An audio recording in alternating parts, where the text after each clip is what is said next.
Y'all ready? I bet. Look, I need y'all to take a seat, but I need y'all to bring some crazy, crazy energy, man. I ain't gonna lie, I came out to some terrible energy. What's going on? Y'all feeling okay today? Y'all good? Yeah. Y'all don't seem good. This supposed to be the, come on now, that's the kind of energy I need. Look, I'm gonna count to 3. I need y'all to stand up one more time, and I need y'all to go crazy. I need y'all to wake up, because I'm about to give y'all some game. This is the 1%, right? Yes, sir. Okay, on the count of 3, I want y'all to stand up and go crazy. 1, 2, 3.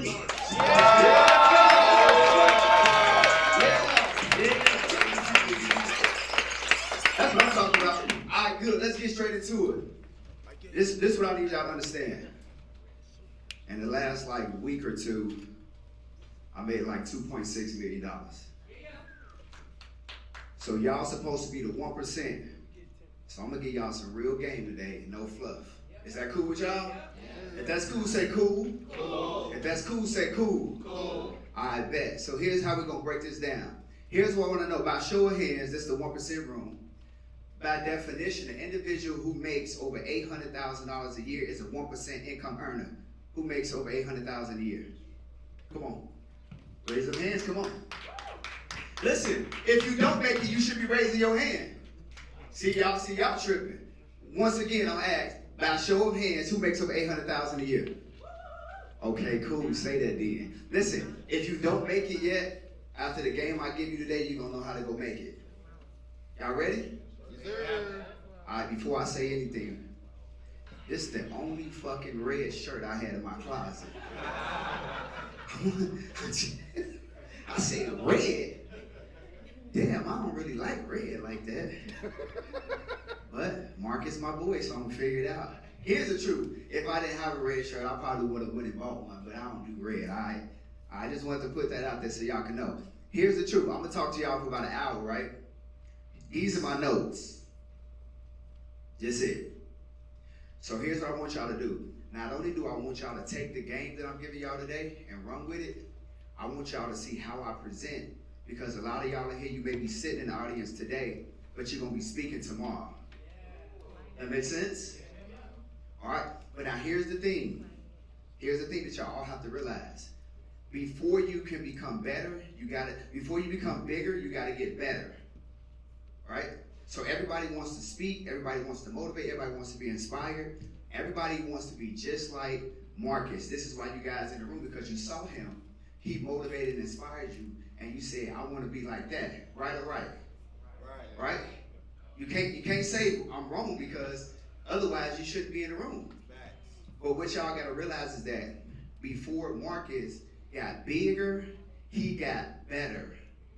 And a lot of us, we want overnight success, and it just don't happen that way. A lot of us want overnight money, and it don't happen that way. Y'all gotta think, I've been an entrepreneur since 2008. Some of y'all was young. Y'all see this gray in this beard. How old was you in 2008? She said 8. And I was getting to that chicken. You hear what I'm saying? In 2008, she was 8.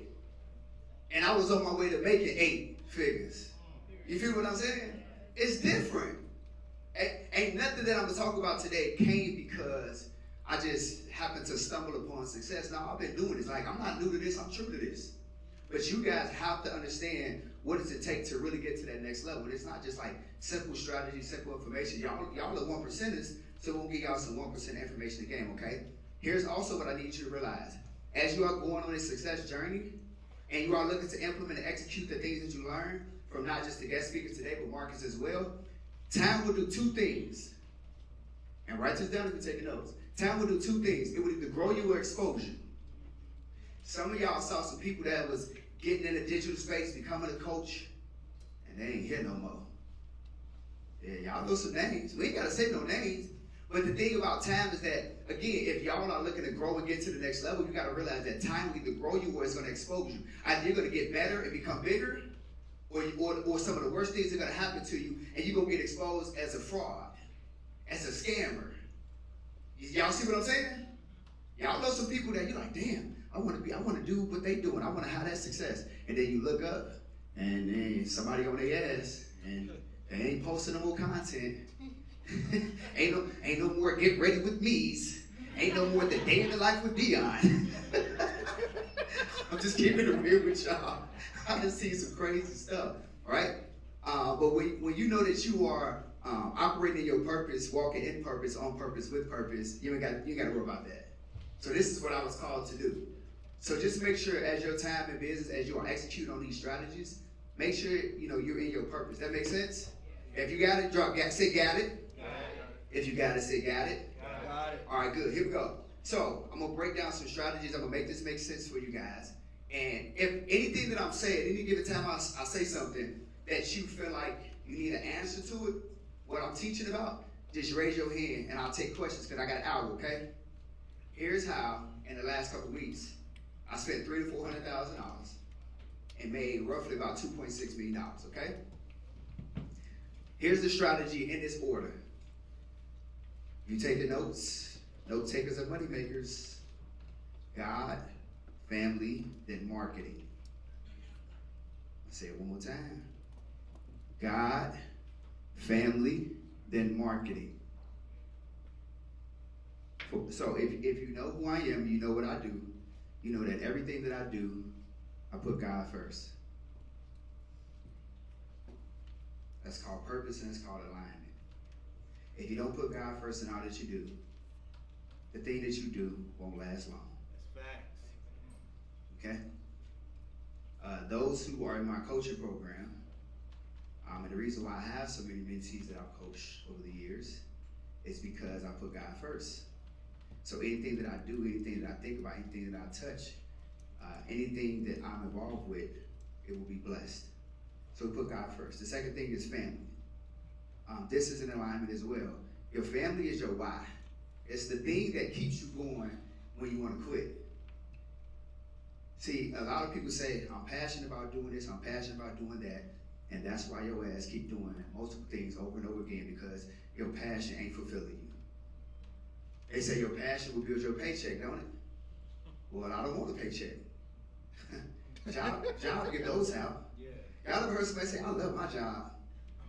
That shit sound crazy to me. Crazy. What you love about your job when they fired you?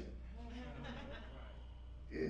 And they brought that college student in and paid them half the salary that they was paying you. But I love my job. No, you don't. There's a difference between what you're passionate about, what you're purposeful about. When you're passionate about something, it just makes you feel good. It just makes you feel good, right?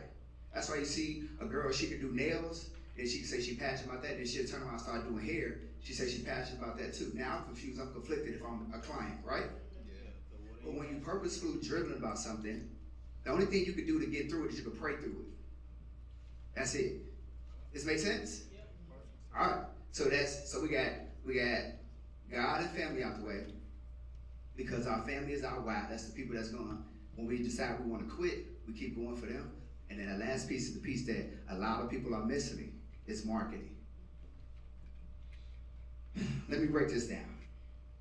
When I think about marketing, there are three, but we have some subtopics in there, but three main categories we talk about marketing. We talk about money. If you're writing these notes, take it down. Money, messaging, and then money printers. This is so good. I'm giving y'all like my good shit. I ain't holding back. All right? Y'all gotta think again. I've been an entrepreneur since 2008. I went full-time in 2016. I'm a seasoned veteran. All right? When you think about marketing, we got money, which is for me, is ad spend. Like a lot of y'all in here, like really the best at what you do. Like anybody here the best at what you do? Like in your lane, in your industry, you the best at what you do? Well, if I don't know who you are, I've never seen you, and I don't know what you do, then you the best, but you the best kept secret. Sorry.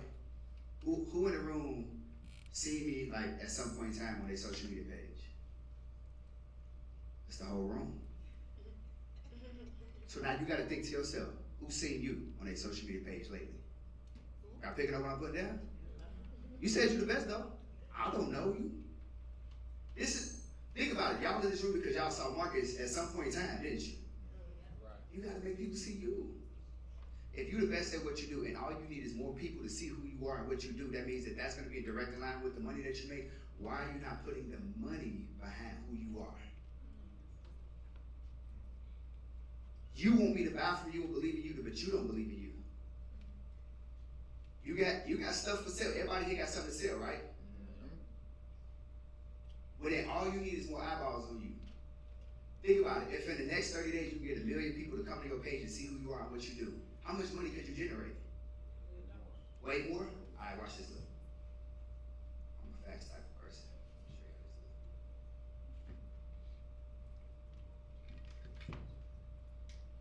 On my page, in the last 30 days, how many people came to my page? 7.9 million. You gotta say the million. 7.9 could be 7,900. 7.9 million people in the last 30 days came to this social media page. Out of the 300,000 to 400,000 that was spent to make the 2.6 million, we talking about almost 60,000 it wasn't just like the ads part of it, but anybody saw those Italy pictures where we was acting bad in Italy? Y'all saw them? My wife was like this. Had them little cheeks out. She in the back too, y'all. But think about it. We went to Montclair and spent like 12,000. You see what I'm saying? I had the play written in I already knew what I wanted to do. I said, okay, cool, we're gonna go to this designer, get this. I know, listen, I love us black people, but I know black people.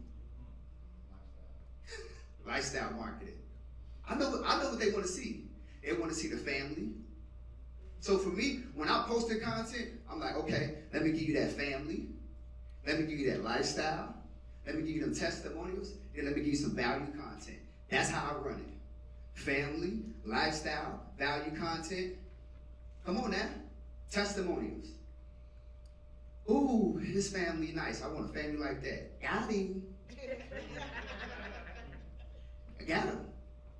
Oh, lifestyle marketing. Listen, I don't even really I don't really do this, chains and shit. Like, I don't. But what ends up happening is I started hanging around Bandman Kevo. He said, bro, you know there's people that like chains and shit. I was like, they do? He was like, yeah. I said, okay, connect me with your jeweler. I want to put a house. This is $200,000 in jewelry. I made a shit ton of sales for people that I didn't know like this. This is lifestyle marketing. I didn't know. Then we go on vacation. Some people like vacations.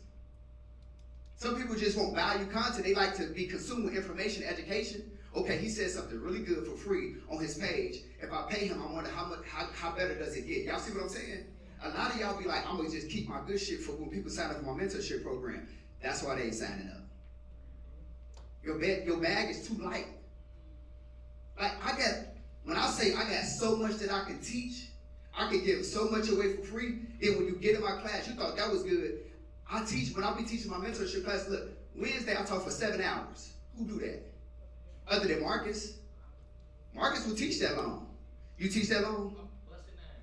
Belt to ass, ain't it? But you thought it was sweet? You thought you was gonna pay me your money and I wasn't gonna give you the information, the real game? You tripping. Wednesday, I was in Cancun, Mexico for my daughter's birthday. I missed a whole day. 7 hours on your ass. My wife, she like, I understand, go ahead. Yeah, go ahead, I know. Yeah, y'all know, she know what's going on, right? If you get to do this, and you ain't let me do my thing. Y'all picking up what I'm putting down? All right, so that's the ads piece. We're going to spend the bread on that. Here go the second, messaging. This one is so good. This one is so good. When I tell y'all, I'm teaching y'all how to really print money. This is crazy. Don't miss this one. When the messaging inside of your marketing is good, selling is unnecessary.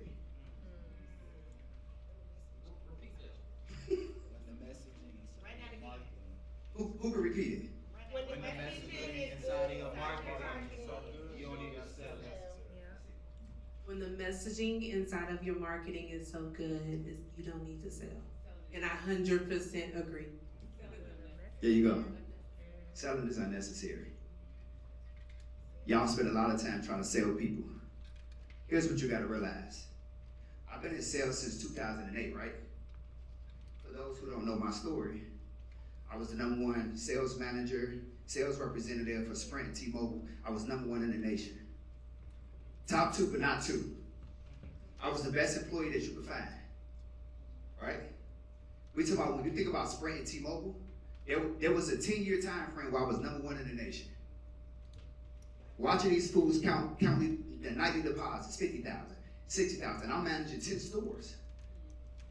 You gotta think, that rubbed off on me. I said, damn, y'all dropping $500,000 in a day. I need that. That's why my crazy ass make that kind of money now. Because I saw it. If you can see it, you can seize it, right? That's right. But here's what I realized in that sales position. In life, 2 things are happening. Either you're a buyer or you're selling, because either you're buying stuff or you're selling stuff. Most of the time, people spend their life consuming, right? You have to be okay at some point in time selling. So, but when I was in sales, I realized that nobody wanted to be sold. So when people would come into the store, I had my representatives do something that's called DCM, demo, convert, and then maximize on the opportunity. Demonstrate a product or service that they need, convert them into showing them how they need the product or service, how it's going to be a benefit to their lifestyle, and then completely maximize. Once you get them to say yes, just sell them as much stuff as you can say. I don't care if it's a granny in front of you. We need that bread. Because you got to realize, people was already coming into the store to buy cell phones, right? It's a cell phone store. So if they come to buy the cell phones, let's sell them something else, home phone service, let's have them a tablet. So we would demonstrate and convert and maximize on the additional products and services that was not being sold. So this is how we got to #1 status. I did this when I was a sales rep. 8 months on the job, they said, you gonna run these stores? I said, shit, who, me? They said, yeah, you. I said, okay, bet, let's get it. I'm fresh out of college. But they gave me the keys. I said, okay, I'm gonna run it. But I realized that nobody wanted to be sold. So as a high-level functioning entrepreneur, I said to myself, well, how do I make sure that if I want to make a lot of money, people don't feel like I sold them something, but yet they stole from me? Ain't that crazy to look at things? Versus, like, you got to think, y'all clients say, I paid you $5,000. But versus my client saying, can you please take my money? Can you please take my money? Watch this, look. I told y'all, I don't play about stuff I talk about. Watch this, look. This lady just sent me this message yesterday. She crazy too, by the way. She crazy. Look, what she text me? Dion. Woo-hoo. Scam me. LOL. I am so grateful for every Zoom, What that third line say? every meeting. What the third line say? This one, right? Oh, all the way up there. Okay. All the way up to Hey Dion, sir, scam me. Taxes have hit. Time to scam me. Woohoo. I got people when they taxes is hitting. So the first thing they think about when they get their money is me. That's crazy. That's crazy work. Okay. Okay. That means that at some point in time, the message inside of my marketing was so good, I didn't have to sell her nothing. She sold herself. Here's what's even crazier. I said, how much money? I said, how much money you got to spend with me today? She said, my tax return was $7,000, so up to $7,000. What you got to sell me? You want to read it? Y'all want to read it? Look, because I got so much damn money and I'm so good at sales. I said, look, just give me half. Just give me half. I said, I'm gonna set you up a call with my sales representative. Just give me half. I want you to keep the other half because you're gonna need some money for marketing and stuff. She said, oh my gosh, you a blessing. She paying me half her tax return and I'm a blessing. Come on. I ain't selling nobody now. I ain't got shit to sell. I got opportunity for you though. It's the same way I present. I'm so confident. It's the same way I presented myself. Y'all gotta think. I've been doing Zoom calls since forever. She said she was 8, but I've been doing Zoom calls since she was 8. You see what I'm saying? Back then I was doing it for free. I didn't really understand my value, but now I get it. Right? Y'all gotta think. Back in 2022, I was making $100,000 a week on my laptop doing 2 hours a week. Back in 2022, we in 26. We 4 years removed. Do y'all understand what I'm saying? I used to get on the Zoom call and say, hey, listen, I know what y'all thinking. Y'all got on a lot of Zoom calls before, but somebody do me a favor, put this ain't that in the chat. This ain't that. That means that you got on the Zoom call before and all they did was try to sell you something. I'm gonna be honest with y'all. Somebody put transparency in the chat. Transparency. Y'all gotta think I got 1,100 niggas on the Zoom. One thing I'm not gonna do is I'm not gonna let you come in my room and come in my chat and start saying, he's a scammer here. I'm gonna address the elephant in the room. I'm gonna get you up out of there. So if you came to hate, you can't hate on me. I'm being transparent. There is gonna be an offer at the end, but it's called opportunity. Somebody put opportunity in the chat. See, when somebody sells you something, they looking to get your money and give you no benefit or value in return most of the time because they here to make a sale. I'm here to give you an opportunity. A grown person who understands opportunity says, I can exchange my money for value. And the value that I get far exceeds the money that I'm giving. Because price is only issue in ounces of value. Y'all pick it up when I put it down? Yes, sir. This is how I'm starting boom. First 5-10 minutes, I'm on your head. So then now the rest of the call, I can do what I want to do. So guess what, y'all? At the end of the call, there's going to be an opportunity that I'm going to present to you. It's up to you to say yes or no to opportunity. So look, take this next 45 minutes, take all of this free game I'm going to give you. Take the next 40, get all free game. It's up to you. If you want to take the free information I give you, you want to go run with it and figure it out on your own, you can do that. That's why I'm here today. I'm here to serve you. But if not, if you say, I need a coach, I need a mentor, I need somebody to hold my hand, I got an opportunity at the end. It's normally $5,000 I'm giving to you today for only $14.97. I'm a dog. I'm finna get y'all the challenge game today too. I do the same thing on challenges. Y'all saw what we just ran? Sweetie said, we gonna tell them the price on day one? I said, yeah. He said, why would we do that? I said, why wouldn't you let them get their money ready? I said, bro, I'm cold.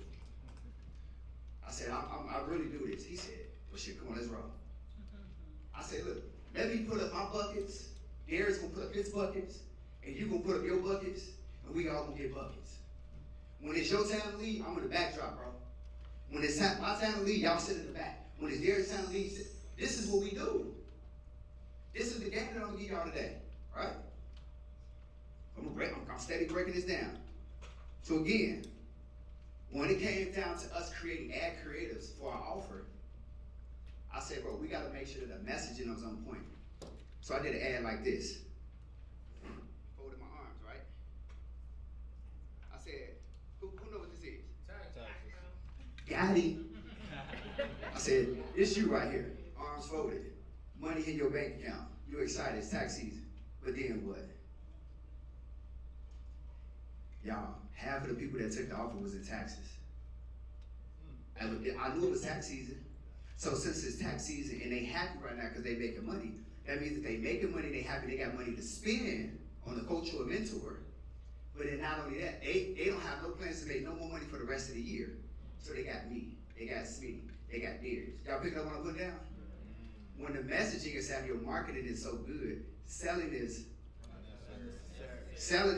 unnecessary. Here we go. Yes. Y'all saw you? What's up? So I saw one of the ads in the middle, like there is a committee on the side. Yep. You go and had Bible on the table. Yep. And you put that Bible up, and I really stood out to me. How have you like balanced or like thought about how like I don't know if it was too much religion because Yep. it resonated with me because Yep. I was like all the way like you know who you are and what you are. You said it resonated with you? Yeah. But damn, you ain't take my offer, did you? Yeah. But here's the deal. It did what it was supposed to do. Because maybe she's not a buyer today, but she might be a buyer tomorrow. See what I'm saying? It's people that's watching y'all right now. How about y'all have people they paid you and said, I've been watching you for the last year. Facts. But damn, what took so long? Facts. They were just waiting on you to be consistent. When I was running my webinar, I was making $100,000 a week. When I like in 2022, people would take it, like we did the study. People had to come back to 3 to 4 webinars before they bought. That's what most people bought. So their whole purpose to come back on that 3rd or 4th webinar was to simply just to buy the offer at the end. That was it. So the reality is that she said, when do you feel like religion could maybe kind of be too much? Well, listen, baby, if I'm speaking religion and you don't like what I'm talking about, then you ain't my client. Simple as that. The fuck? Well, so So you mean to tell me I gotta dumb down my Jesus who got me to the point to where I'm at to soothe you? Nope. I'm not gonna do that. That's not happening. But at the same time, I do respect what she's saying and how she said it because I didn't go deep. I just said the word says. I didn't say Jesus. I didn't say Allah. I didn't get into none of that. I didn't get into the weeds of it. I just said the word says, I have plans for you. Plans to not to harm you, but to prosper you, give you hope in the future. That's all I said. So if that's what you want and that's what you're looking for, come on. That was it. That makes sense? Yeah. All right, good. Here's the third part. Money printers. So in that marketing aspect, we break it down to three pieces. We went over money, which is the ad spend. Went over messaging, and then this the money printers. This part it's gonna be a little tricky. Here's what I'll tell y'all. I'm giving y'all the game, but the reality is that it's a lot that goes into, you know, being able to spend $300,000 in ad spend and marketing to be able to make 2.6 million. Like that's a different type of element to be in. But I'm giving y'all the game. So the reality is what I'm gonna say is, as I'm giving y'all the information, what I notice that people do is people will run the play, but they don't execute on the principles. Like anybody can run a play. Coach will say, hey, here's the play. You can go run it, but you didn't see like the details. You didn't see the principles. Like, okay, yeah, make an offer, but then how do you really make the offer? So in that, the money printers is pre-frames, price marination, and then premium closers. Pre-frames, price marination, premium closers. If you are running, let's just say a webinar, or you running a challenge, or it's a paid challenge, a free challenge, we won't get into that too. At the end of the day, if you don't execute on these three things and you don't do it properly, you won't make no money. You'll make a little bit of money. You might be able to come up out of that hole you in. You got to think. We went into this 3-day, which was a free 3-day. We went into that. We was down about 100 and maybe 60,000. Right? Can you imagine? Like, you got a stomach going into something down 160 grand. Like, you got to think. When I understand what's called ROAS. Everybody know what ROAS is? Yeah. What's ROAS? Return on ad spend. All right, return on ad spend, ROAS, right? Normally my ROAS, especially since 2022, I know what it is. It's about 4 to 5. Average is about 3 to 4. That means that for every dollar you spend, you make 3 to 4. That's average. For me, since 2022, every dollar that I spent was making me 5 to 6. So that means that if I was making $100,000 a week, how much was I spending in ads? 20K. Just reverse engineer the math. 20K. 20K. I was spending $21,000 a week on ads to make $100,000 for the week. That's good money, right? Great money. So with challenges, your ROAS is normally gonna be on the lower end 8, 9, on the mid end 10, 11. If you're really, really crazy good, like 12, 13, 14. That means that for every dollar that you spend, this would be what your return is gonna be. So that means that your average is gonna be about 9 or 10, right?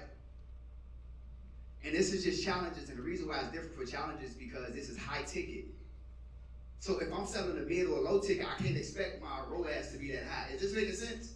Y'all the 1% rule. It's making sense, right? Yeah. Right? So if we sell it, so like if you're running a challenge, let's just say if you're high ticket, you think it's high ticket, it's really not high ticket. Let's just say it's like 5,000 or lower. Your ROAS is not going to be that 8, 9, 10, 11, 12. You picking up what I'm putting down? Now, if it's 10K, you will get that.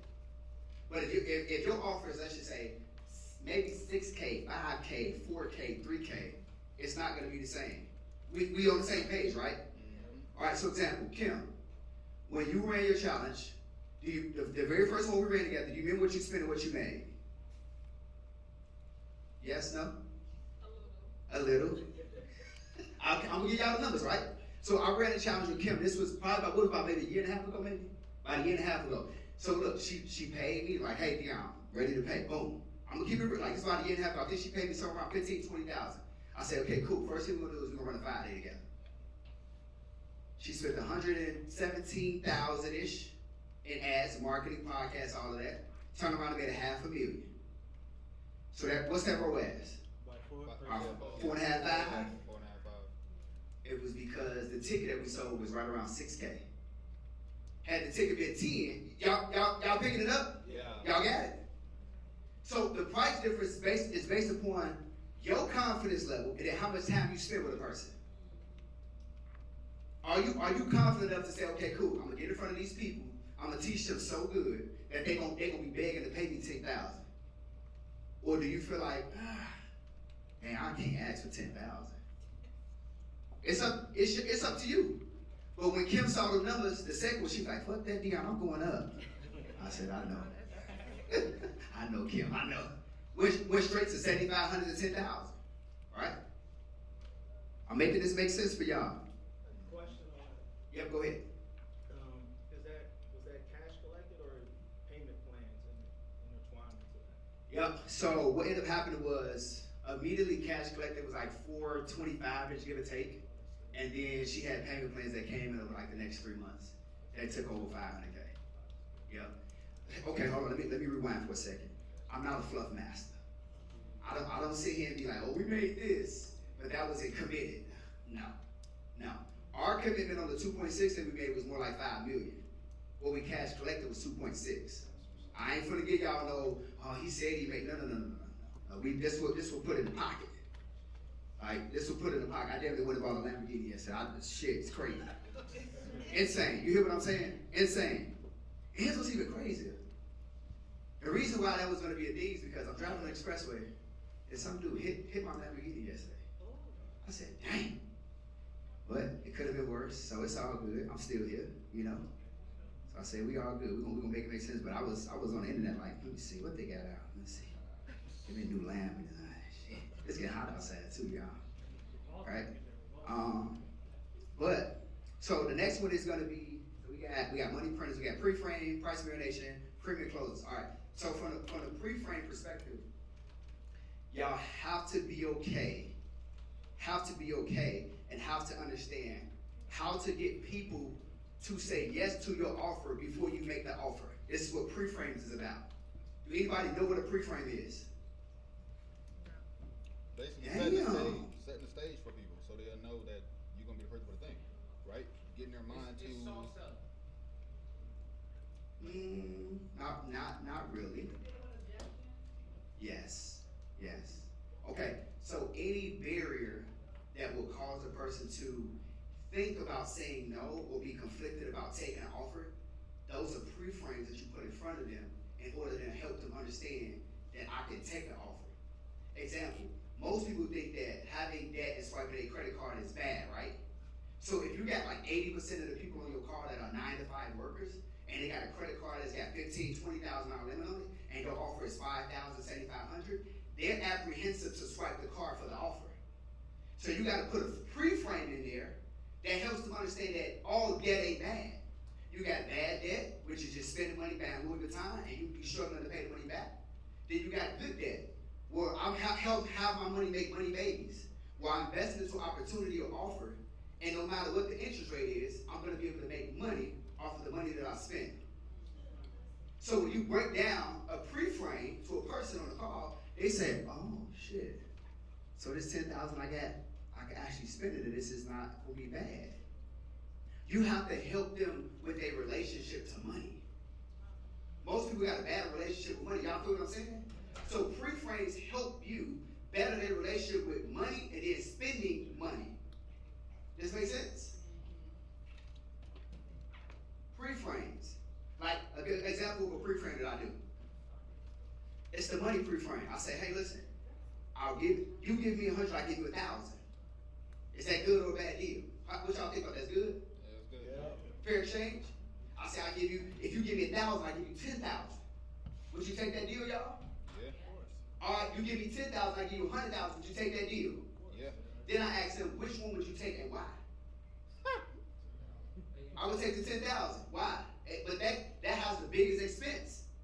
Yeah, but I get the greater return. Look at it. They like, oh shit.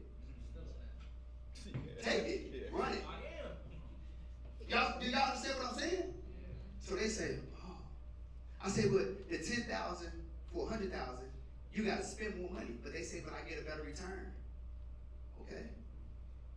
So when I just helped you develop your mindset to become a premium person, don't look at spending money as bad, especially if it's on a credit card, you got to get a loan. And the interest rate don't matter. Again, price is on the issue and absence of value. If I say you could give me $10,000 for mentorship and in return you're gonna make $100,000 in the next 90 days, that's a good deal, isn't it? They say, damn, that is good. So anybody in the room that had that conception and thought process that $10,000 was something that they wasn't gonna do, I just demolished that. I don't have to argue with that objection when I get ready to make the offer. Y'all see what I'm saying? I got a gang of pre-frames in my phone. So when I get ready to make an offer, they say, yes, here's the other part. Don't miss this part. Those are the pre-frames. Here's the price marination part. At the beginning, on day one, I'll tell them, hey, listen, and this is a real number. I charge $50,000 for coaching at my highest level program. Now, my program do start at 10, but I give them the highest. I'm going to say, listen, I charge $50,000 for coaching. I charge $50,000 for coaching. I'm going to give y'all $50,000 worth of game information today. Over these next, let's just say 3 days, right? Then I tell them, I say, well, look, here's the reality. Some of y'all want to go to the next level. I know not everybody want to go anyway. But here are two important things that I need y'all to remember. I have an opportunity for y'all to take advantage of. So instead of paying me $50,000, I'm going to let you spend the next 6 months with me, and I'm going to let you only pay me $10,000. Okay? But I can only take 32 people. Which I think they did.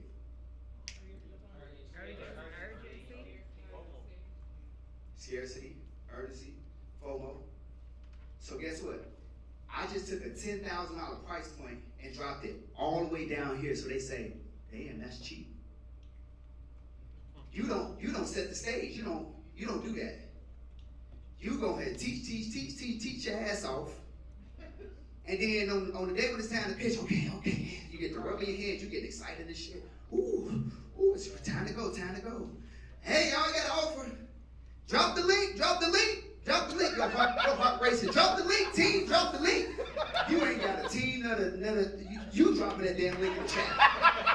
You sitting there like, copy, paste. That's you. It's cool though. But the problem with your offer is, they looking at your offer at $10,000 like it's expensive, and my $10,000 offer looks cheap. We're not the same. I told them on day one, it was $50,000 to get me to coach you. But I'm gonna take 32 people, I'm gonna coach you for 6 months, and it's only gonna be $10,000. They was like, that's on day one. They said, damn, only $10,000? I said, put only $10,000 in the chat. So now they think it is cheap.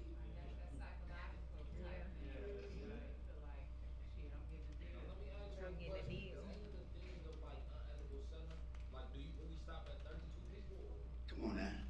So how do you get around that? Because isn't that... Here's the truth. If you don't put a number on it, people will decide when they want to pay you. I got to help you. I got to get you out your own way. The enemy is the enemy. I got to get you out your way. You in your way. I got to get you out your way. Here's the crazy part, y'all. After I sold them, I teach them the strategy of my mentorship program that I sold them on.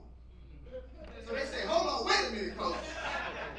You mean to tell me it wasn't only, it wasn't, no. Look how many people in this room. It's 300 y'all in this room. It wasn't 32 spots. Damn, you cold. You can be cold too. Run it. I had a dude, he said, bro, I saw your ad last week. I paid you $12,500 this week. How did you do that to me? I said, I'm a teacher in the program. He said, I don't understand. I just met you. I just saw you last week. I just paid you $12,000. How did you do that to me? But y'all gotta understand, this is a process. People say, oh, well, if I run a 3-day or I run a 5-day challenge, that's just like 3 webinars or 5 webinars. All right, okay, go ahead and do it then. Go, kid your ass on. Go ahead. and then when you get done, come back and you pay me, and I'll show you the right way. This ain't 3 webinars.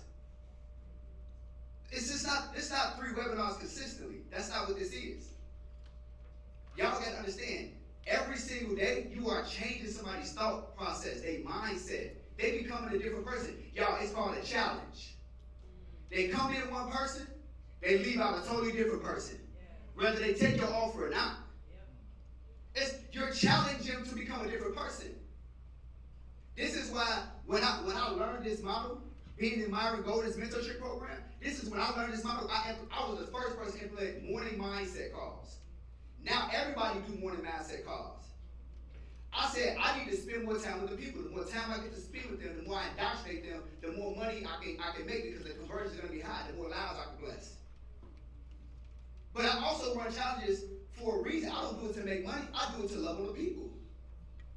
Because I know that there's people, I'm talking about there's so many people with great ideas, great products, great services. They just simply don't know how to execute it. So then guess what? I'm your Phil Jackson. You already in the game. Just make me your coach. It ain't no mistake that all of the great people that have won championships came through Phil Jackson and all the other great coaches. LeBron and all, they don't win championships without Phil. You good at what you do, but the coach gonna give you the play to run. And what's crazy is even in the NBA, the highest performing athletes, Phil Jackson can run the same play over and over again. They still ain't figured it out. They still gonna score buckets, win championships, over and over again. The game is not complicated, y'all. Y'all are making the game complicated.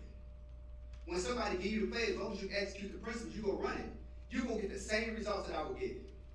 The difference in the results is the money that you spend. If you scroll on your phone and you see me every time you look up, that's because for that 2 weeks I spent $150,000 on ads. In 2 weeks, I'm betting it all on myself. Everything that I do is at a premium level. Somebody say premium. Premium. It's 2 shooters right here. That's when I get off the stage, I'm uploading content.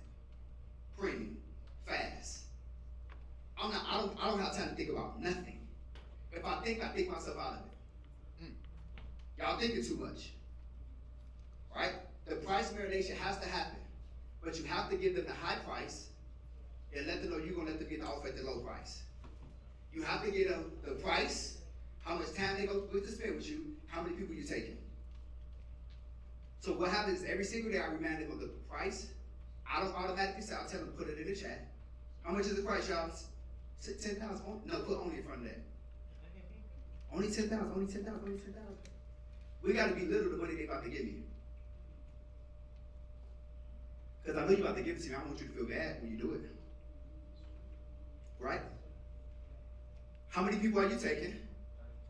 32. Put it in the chat. 32, 32, 32, 32.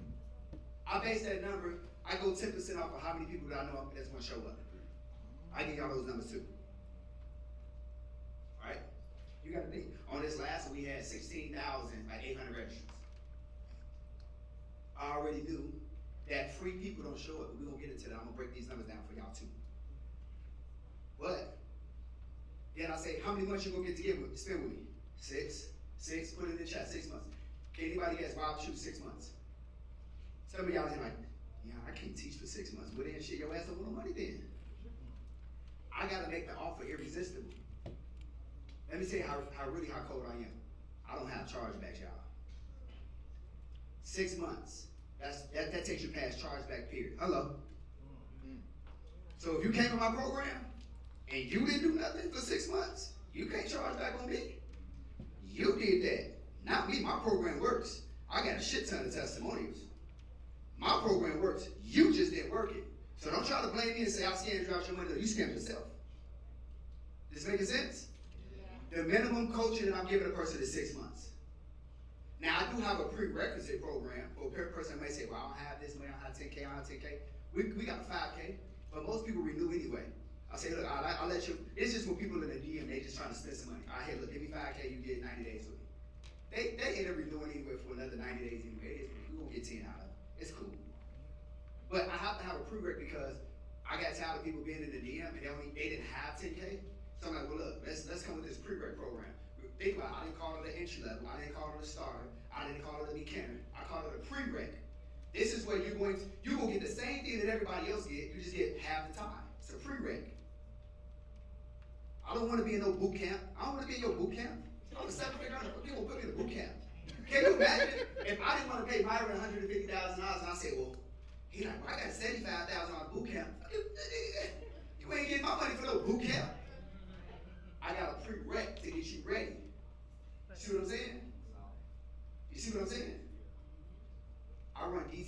university. I'm like an education institution. I teach entrepreneurs how to learn how to start, grow, and scale any business by way of leveraging credit, create digital products and services, and knowing how to sell one to many so they can have their first $1 million a year. That's who I am. That's what I do. That's who I am. That's what I do. So if you can't pay for the full program here, take the pre-reg to get you ready for the remaining programs. Right? Here's a really good note that I want y'all to write down. Stop doing cohorts. Y'all killing me with that shit. 8-week program, 10-week program, 12-week program. No, don't do that. Here's why. If you start a program and got a start date and an end date, what happens when people want to pay you between that time? Well, they can't get in because we already started. Damn, what you mean? I teach continuous. You get in how you fit in. Every other Wednesday, I'm showing up, I'm teaching for 3-4 hours minimum. You get in how you fit in. So when I run a 3-day or a 5-day, when I enroll 80, 100, the last one was 355 people. We enrolled 355 people into this program. You just went right into the class that I was already teaching with 100 mentees that I already had. So now I know my Zoom's gonna be about 400 people. That makes sense? Why do I gotta create another program and then teach another day? I'm burning out. I got no family time, I got no me time. You see what I'm saying? Create a program that people can just join at any given time. That's extra game, right? So now that we good on pre-frames, right? We good on price variation, we got that? All right, premium closers. Here's my question. We had 355 people that paid a $1,000 retainer. Notice I didn't say deposit. Stop putting deposit on your landing pages. Deposits are refundable.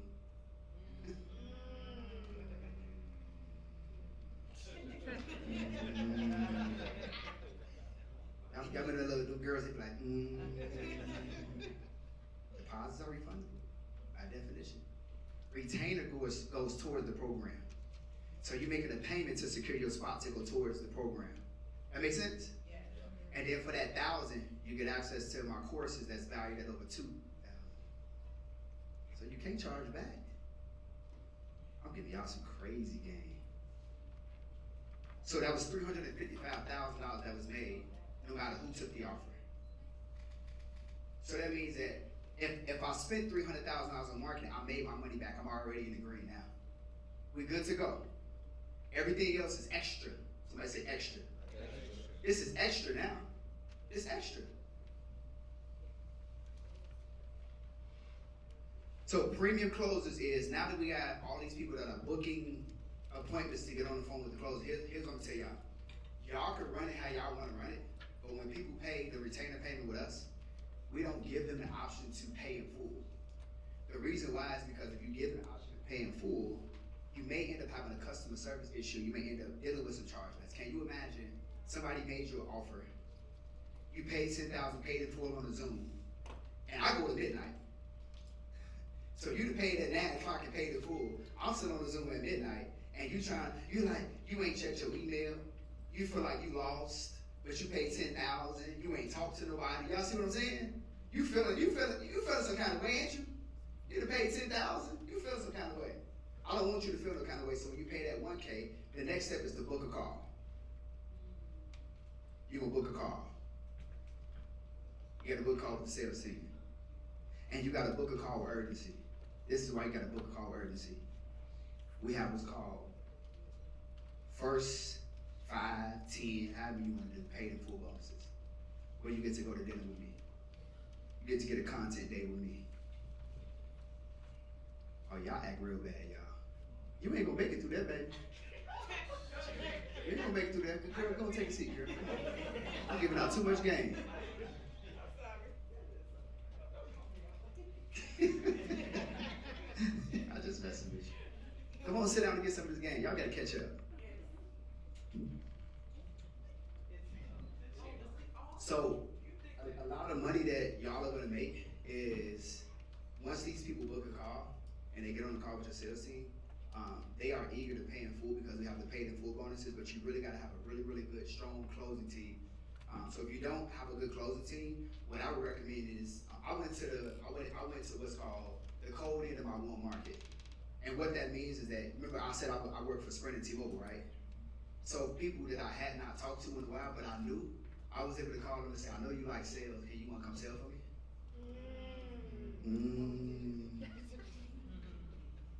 So the people that work for me, they got 10, 15 years of sales experience. So when people in my program, when they partner with me, we run a challenge together, they don't have to worry about that piece. We're gonna clean them up. And then my team, they go to like 3 o'clock in the morning. So when we start making that offer about 8, 9 o'clock, from 8, 9 o'clock to 3 o'clock in the morning every day, we go from 8 a.m. to 3 a.m., 8 a.m. to 3 a.m., 8 a.m. to 3 a.m. Okay, hold on. Y'all think I'm fucking around. Hold on. Y'all be testing me. Damn, I gotta do this to y'all. Come on. Let me see something else. Let me share this. Look. All right, watch this. Look. I'm gonna go to this tab. She said, I gotta put on my glasses. Yeah, girl, put on your glasses, girl. All right, watch this. Look, check this out. Look. Go. Let me see if I can make it big. This one closer. Tell me, what did they collect, and then what did we pay them in commissions? That's the collected amount. That's the commission amount. Okay, so they collected $60,000. Oh, no. You got your glasses on. I do have my glasses on. Oh, damn. Oh, I see. damn. Okay, so they collected $169,000. Okay, well, we can run that up to 170 because there's some other stuff back there. The sales commission was almost $13,000. Okay. This was done in a week. All right, we got another one. All right, here you go. Look, do him. This what he collected. What he made? With orange. In the green at the top. All right, 219,000. That's right. 219,000 and sales commission 16,000. All right, these are premium people. These are premium people collecting. 8 a.m. to 3 a.m. You got to pay your people now. This is the difference between saying, "Oh, I made $1 million in a day." No, you didn't. You had the potential. You had 100 people pay what's called a retainer, and you had a 10K offer. You didn't collect $1 million though. See, when I got in my program, he said, "Dion, you need a new offer." I said, "What's that?" He said, "You need to teach people how to collect the money." I said, "Well, shit, I can't teach them that because it's just some things you just can't teach. Like I got a seasoned experienced closing team that's been like they got 15, 20 years of sales experience. You know what I'm saying? Like that's a different beast. Y'all have to figure out how can I find good premium closers. If you want to find some good closers, go to the cell phone stores. They work on commission. They don't care about the hourly. They want the commission. So if you know somebody that work at a cell phone store, that's who you go get. This making sense? This good so far? Yeah. All right, good. All right, let's talk about this. Who can tell me, let's just say, what is the difference between, let's just say, a paid challenge or a free challenge? What's the main difference? Talk to me. Paid, you making money up front. Quality and quantity. Okay, so one is the paid when you make money up front. Quality versus quantity. This is real good. And then you said something else. What did you say? I said with free, With free, you make money on the front end. Well, free, you just make money on the back end. Yeah, so free is free up front, you make money on the back end. All right. Here's what you guys got to write down. And so here's what happened. And I told everybody in my highest level program, my 50K program, I said, listen, in 2026, everything about to shift, everything about to change. I said, people are no longer going to be running 5 days. They're going to be, I said, they're going to no longer be running paid 5 days, they're going to be running free 3 days. I said, the reason is, I said, because I'm going to make them do it. I'm just keeping it real. Like, there's some people, y'all, that's in this industry that are like game changers. I'm like that. I'm a game changer. I shift the industry. You understand what I'm saying? I'll shift the industry. Like, you can't make 12, 13, 14 million dollars a year and not shift some shit. Like, come on now. I'm like really like that. Right? So I said, here's what I'm gonna do. I'm gonna take what I used to do to make $100,000 a week, which is my free weekly webinars, that I spent $21,000 ad spend every week to make $100K, and I'm gonna combine it with a 5-day challenge. That's a free 3-day. all I need is just get the bodies in the room. He said quantity versus quality. Guess what? If it's free, the quality people gonna show up anyway. Oh shit, y'all didn't catch that one. If somebody didn't have $297 to come spend 5 days with me, but they could show it for free, but they got an 800 credit score, 700 credit score, I get you on the back end. Amateurs make money on the front end, experts make money on the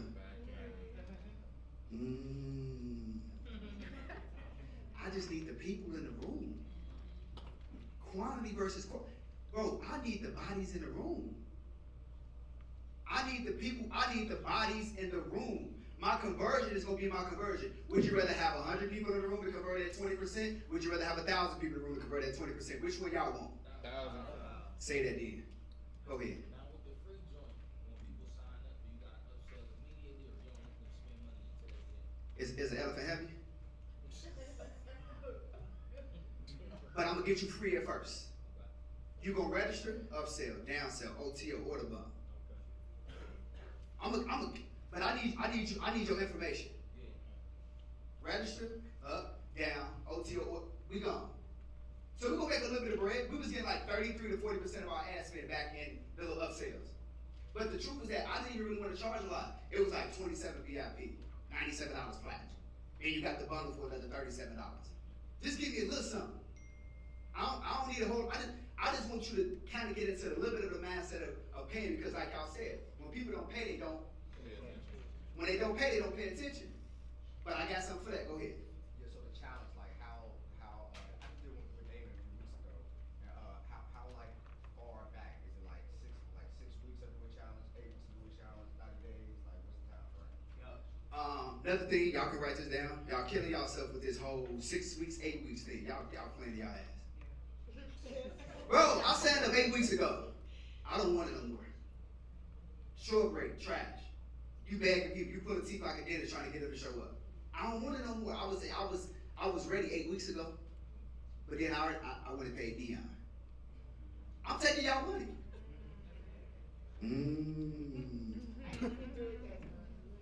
Listen, it don't make a difference whether they pay you or pay me. I'm gonna get paid regardless. Me giving y'all the game ain't gonna hurt me. What you eat don't make me full. This is what I do. This is why I get paid well to do what I do. Take the game and run it. But if you're gonna market for 6 weeks to 8 weeks, cool. I'm doing mine in 2. By the time you get ready to get started, I'm already up $1 million. So how you do it? Pause. But how you do it in 2 weeks? We ain't pausing nothing. Come on. No, it's messing with you. So what's the question? So you do it in 2 weeks because you spend mad money on ads. Mhm. Okay. So 2 weeks, the same money you would spend in 6, 8 weeks, do it in 2. Why we gonna play? Okay, so what's the income goal for the month then for y'all? Like, what we trying to make? You just want to make $50,000 a month, $100,000 a month? What about warming up ad spend though? That's already done though. That's already done. Your team should know this. That should be already done. I've been running ads for years. If you just get started, they know what to do. You need 2-3 days to get it just warmed up, get the picture ready. After that, go fucking crazy. Like we spending $10,000-$15,000 a day. A day. And I ain't ducking no smoke. Next time it's double. The next one is March 11th to the 13th. Watch me work. My birthday on the 14th. I gotta get some paper for my birthday. You hear me? I gotta get some paper. Then after that, I'm going to bottom. I'm act bad. My wife will be just like this again. And we get paid. We get paid. Yes. What would you say are the phases for ad spend? Like everybody can't start at 100K, right? So what would you say kind of like? Nah, you can't do that. I tried to do that. I was crazy. I tried to do that. So like beginner, medium, high, what would you say we should be spending on ads? You gotta spend as much as you can spend. Because the more you spend, the more you make. You gotta spend in order to win. Yeah. If you don't want to win, then don't spend it. Y'all, if y'all look at my content, I don't post what I make no more. I post what I spend. So when I put up my, it's a real bank statement too. Hold on, y'all got me fucked up again. Hold on. Y'all be playing. Hold on. Just paid Chase, huh? I seen it yesterday. Hold on, here we go. Look, check it out. This just one account. What I spent? $107,831.57. Hold on. Watch this. Look. We'll go back. Go here. I'm gonna log in this one. I'm gonna go to see all transactions. Spending summary. What did it say for February so far? $140,062.59.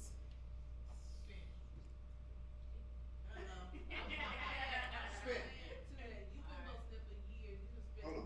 Watch this. Look. Let's go back to January. What I spent in January. That was money. Oh, January, $138,460.40.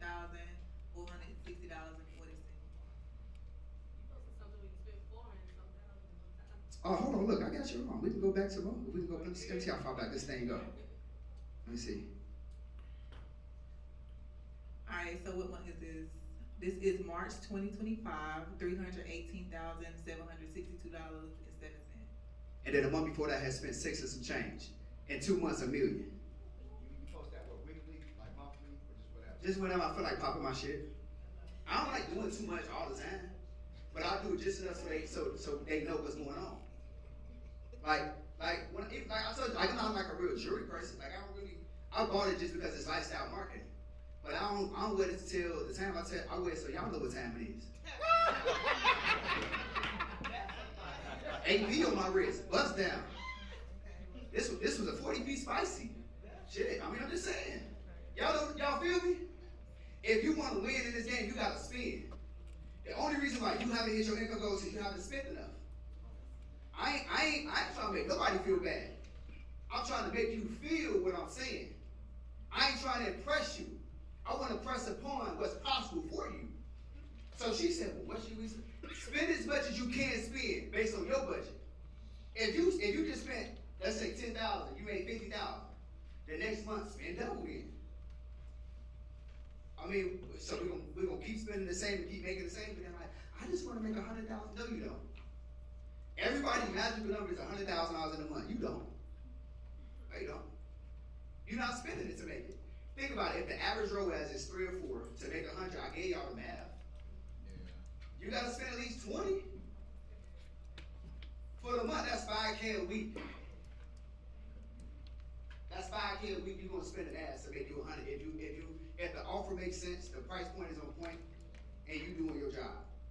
Here's the biggest thing: 3 days versus 5 days. I realized that I didn't need 5 days to convince nobody to spend money with me. If it's gotta take me 5 days to get you warmed up to take an offer, maybe I ain't doing something right. Because the last time I checked, by day 2, people was like, do me a favor, bro, drop the link. Or they in my DM like, hey, bro, let me send me that little 10K link real quick so I can go ahead and knock that out, big dog. I need to be one of those 32 people. No. I also tell them on day 1, if you try to pay for the offer or send any money before the offer is presented, you disqualified. I'm fucking them up.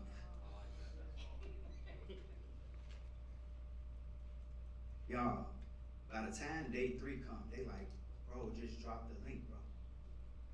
Just drop the link, bro. Yes.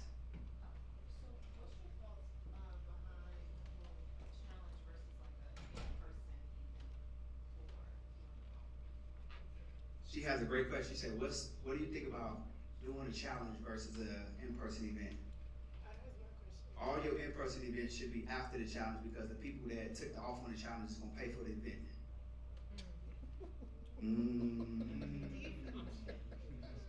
I'll be spending $100,000 on my events. I don't know last time anybody came to my event.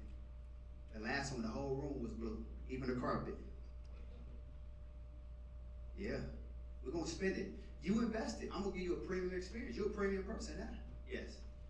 Do you believe in doing the whole thing where they do the free to the challenge to the in-person? Like, do you think that everybody should do that, or should in-person be like periodically, like once a year or something like that? So you saying how often should you do an in-person event? Yeah. Yes. Yeah, so like for, you know what I think, right? So if I was to do it where I was doing free, then to the challenge, then in-person, or should I just keep doing free challenge? So the way I got mine set up is we run a challenge once a month. We're gonna do it once a month. Now I'm gonna be honest. If you've never ran, I wouldn't do once a month if I was y'all. I would probably do 1 a quarter. like one every 90 days. And so for me, I do my in-person events every 90 days. So I do quarterly events, but I do the monthly challenge. So I mean, everybody that signed up in that time frame, they're gonna get an in-person event. So then my in-person events looks crazy. It's 500-600 people in there. Everybody wanna be at the event. Everybody wanna join DTD. Everybody wanna be a part of that. What's that? I want that. So good. Like, if you do an in-person event, you gonna lose a lot of money. Like, can y'all imagine how much he paid for this room? The decor, the money, all of this stuff? He spent some money. I would assume he's gonna make an offer today. I don't know. I know y'all are the 1% group, so maybe not. This may be a part of fulfillment. See, this is the part that most people can't do and don't want to do is fulfill. You taking people money, but then you're not fulfilling. I showed up, you paid me. Now when it's time for me to fulfill on the offer and execute, I'm not showing up for you. When people pay me, they say, I would have paid you double, bro, but you didn't charge me that. That's how good the offer is. Y'all understand what I'm saying? People feel like they stole something from me versus feeling like I stole from them. Like, that's how good it gotta be. Like, in my program, although I only show up and I only teach twice a week, but I teach so much that I gotta give you time to execute on what I gave you. I used to teach weekly, but it was too much. People stopped showing up for class and said, Coach, I ain't did that what you said last week. I can't. I feel bad pulling up again. So I teach bi-weekly. But then what ends up happening is I got other coaches that come to my program that now teach as well. So they get coaches on for these particular classes. Boom. We got this class. Then we're going to roll out an AI class. Then we're about to roll out a GHL Funds Automations class. Then we got prayer class. So the value is there. Y'all gotta write this one down. The money that you want to make is in the person that you become.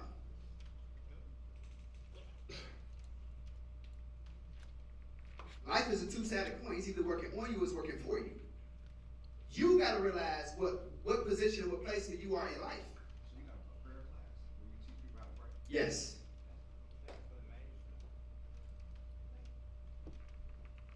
And this is based upon what the people say they want. Man, I would love when I get somebody to help with my GHL. Okay, let's get a GHL class on. Dion, you always talk about God. Can you help us kind of understand and get us in the room? Okay, let's get a prayer class on. Yes. Hey, so who was your mentors? I heard you mention Myron Goldman, and who else would you bring into that list of people that you have been exposed to with this retreat and the vision that you're giving out? I'll test everything tonight. Everything. And man at all as well? No? Now, when I met Bandman probably about roughly 2 years ago, he DM'd me, he said, man, I see you going crazy in space. I need you on my pod. And I said, you probably won't be to pull up for free, but I'm gonna pay you. Because I said, you got value, you got worth. I said, how much you want me to pay you to get on your pod? I was in Jamaica at the time. He said, well, I normally charge $12K, I'll send it. I got back from Jamaica, I flew straight to Miami, I knocked it out. After I did the podcast, he said, hey bro, you different. He said, let's stay connected. He said, you got some crazy value. He said, I ain't never met nobody like you, bro. And we've been locked in there since, made like 3-4 million together in the last 2 years. Same thing happened to me. One of my other mentors that I don't always publicly talk about is Wallow. I tested out to Wallow, right? When I met Wallow, he said the same thing. I won $1 million of a game. When I did that podcast, there was a lot of people in the room who said, hey, shut that thing off. I want to have a moment with bro. He said, I don't know who you are.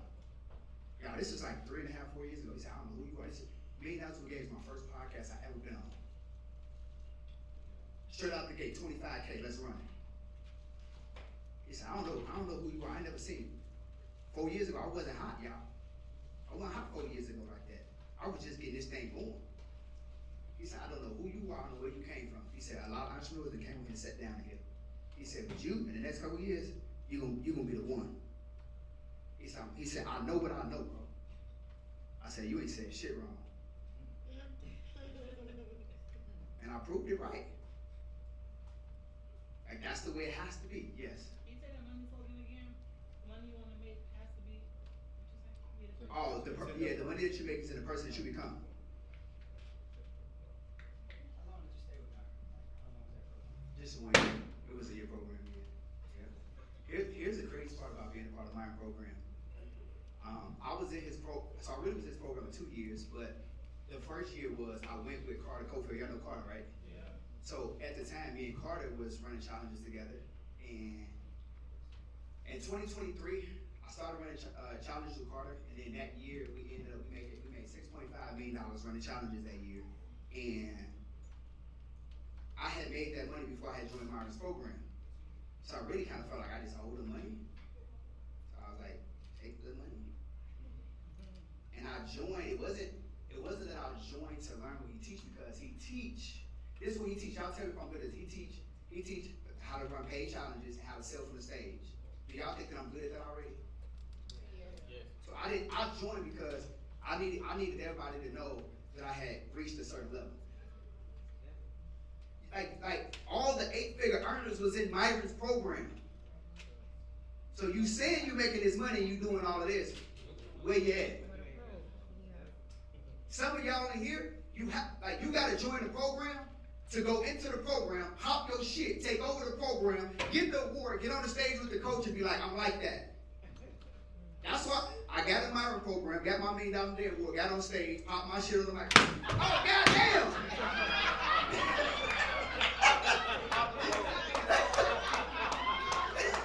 We need a Q&A. I got a question I want to ask. You know a lot of shit. I hear what you're saying.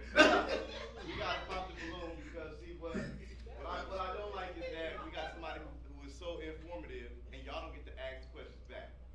So, you get to volunteer. So now I want to sit down. All right, let's talk. Come on.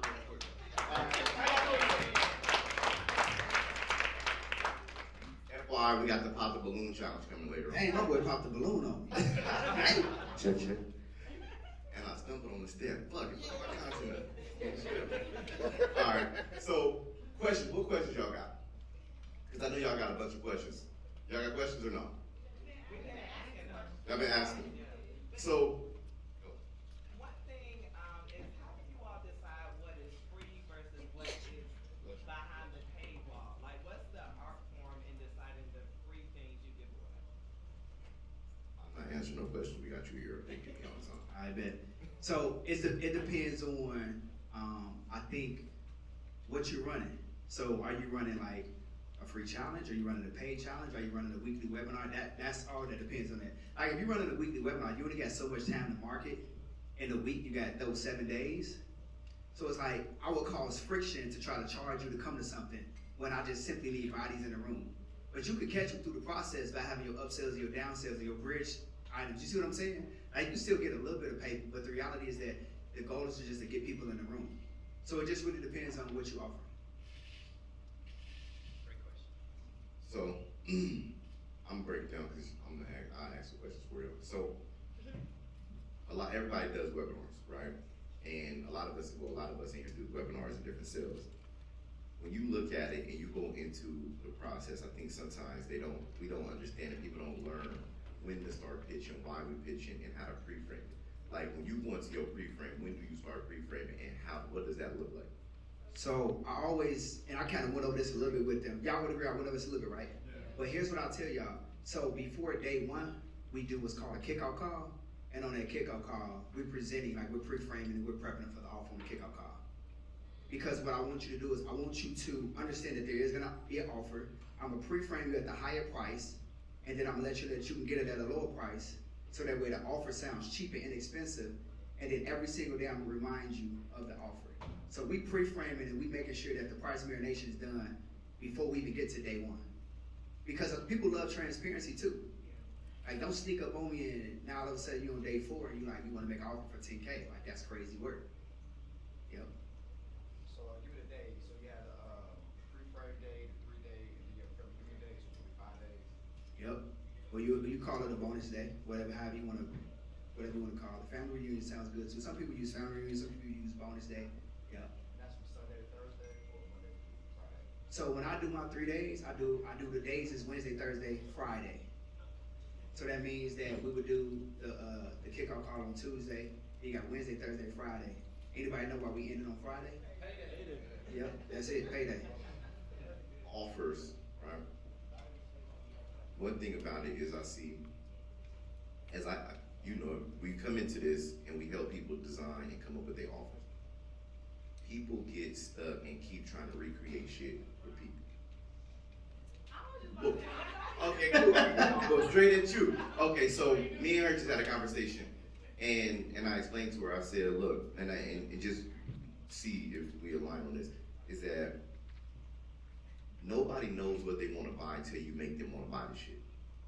Like a lot of people get stuck trying to create what people want. Nobody knew they liked fucking Coca-Cola until Coca-Cola kept fucking pushing Coca-Cola in your face. Now you know what Coca-Cola tastes like. And so one thing about it is, I think with looking at offer creation, the strategic way to create an offer is to create the offer or create something that's valuable and then learn how to sell that shit.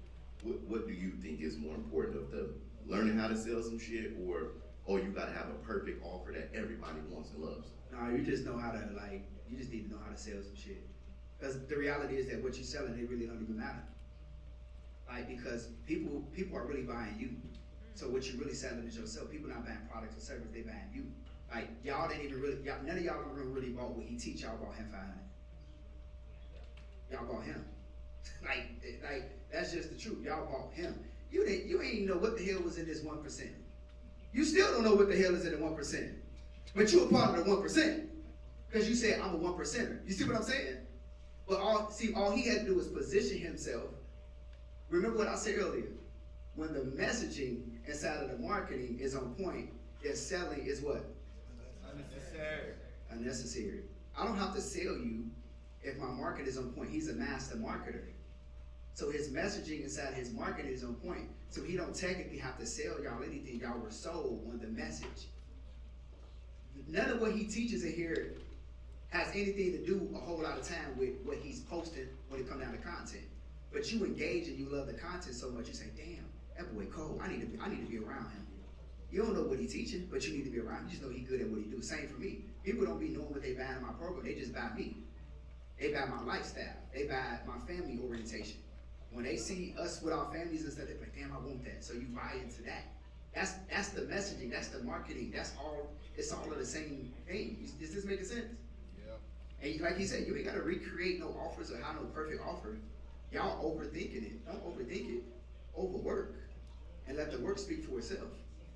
That's it. Digital products, like you talk about the digital products that you mentioned that you sell, and how you put them in position to be sold, what you move on and do that. Here's what's crazy. I created my digital products and launched them in February of 2022. Remember I told you I would just get started in 2022. I've never recreated them. I never added nothing extra per se to them. Only thing I added to my digital products is my mentorship replay classes. That's it. All my products is old, and they've been selling since 2022, making me millions of dollars. I ain't gotta redo nothing to figure it out. And when I released it, I ain't gonna lie, I was insecure about the products when I released them. Like, damn, I don't know if this gonna really hit. But the reality is that I realized that people wasn't really buying the product. Now, I'm not gonna say, and I think he would attest it, you can't sell shit. Like, don't be selling those shitty products. I guess the product gotta be good too, to a certain extent. But originally out the gate, you just gotta focus on like how you can offer it, how you can like present the product, because the presentation is just as important as the product. And that presentation is in who you are in the market and things of that nature. James, which one? So how are you choosing the stories that you choose to tell on either the challenges, webinars, or whatever it is that helps out with the pre-framing and the price marinate? Like, how are you getting those stories? Like, I know it's going to be like from you, but what makes you choose certain stories to pre-frame and price marinate the people on the call? Based on data and what works, because I've been doing this for a long time. So I just look at what works and what don't work, and I keep doing what works, and I remove what don't work. That's just really the truth. Like, you gotta like go and you gotta test and figure it out. But the beautiful part about like doing stuff like challenges and webinars is when you have a good coach like myself or like Marcus, you don't have to really try to figure it out. We can give y'all an answer and say, look, well, this was what was working for me, and it'll work for you. And most of the time, because we master marketers, it don't matter what industry niche you're in. Y'all see what I'm saying? Like, it'll work across the board, because marketing is marketing, it don't matter. Yep. How do you feel about the monthly recurring platforms like school? Like, do you offer those, or like, what are your thoughts? I love them. I think that they are good. I think it was a need for us as creators, I think to a certain degree, because one of my mentees asked me this yesterday. He was like, when I sell my mentorship program, if I'm on my webinar, if I sell a course, should I be rolling into school or Telegram and stuff like that? Here's what I think. I think that when you are enrolling people into a school community that's free, it causes some form of friction. And what I mean by that is like, if it's free, they have to request to get access into the group, right? So then somebody got to let them in.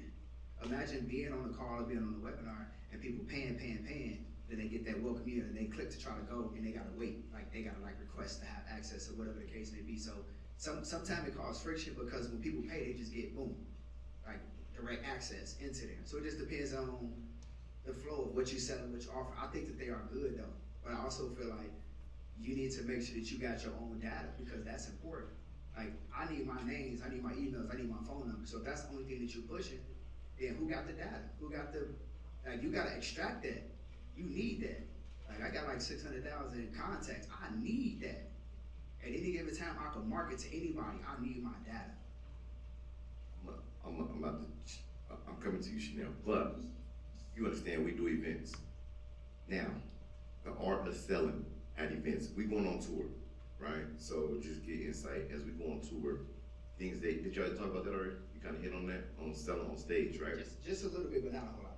So, selling on stage and understanding how to position yourself, because a lot of times, like we getting ready to go on tour and y'all gotta learn, we gotta learn how to sell from stage, but you don't wanna be a cheesy salesman where it's like, oh, you fucking begging.